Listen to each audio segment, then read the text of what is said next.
presented by Mathri Express Music.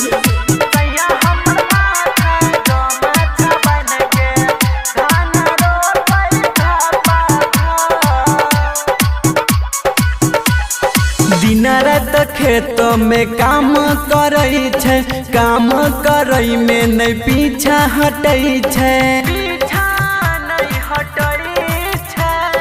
दिन रात खेतों में काम करई छे, काम करई में नहीं पीछा हटई छे। दोनों हाथे बीरार पट के सखी लापाला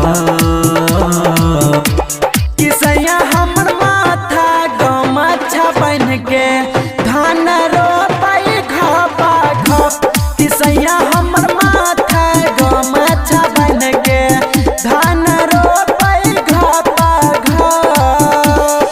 DJ Sumit Satish Raina.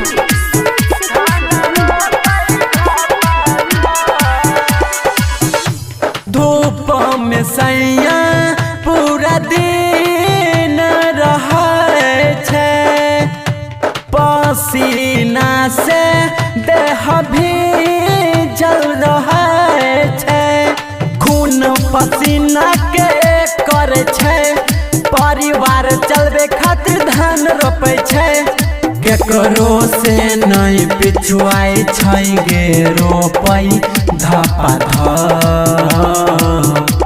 किसैया हमर माथा गमछा बन के धान रोपई घपा घप। किसैया हमर माथा गमछा बन के धान रोपई घपा घप।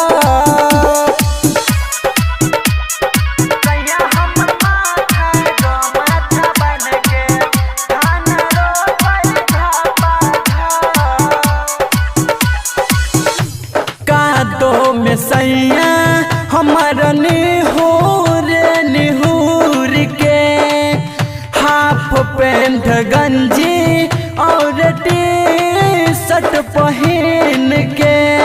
राजा जी हमर काम करता छे गे, रोपई में सबसे अगता छे गे। शुभ सुहाना दीपक सैया रोपई धपा धप।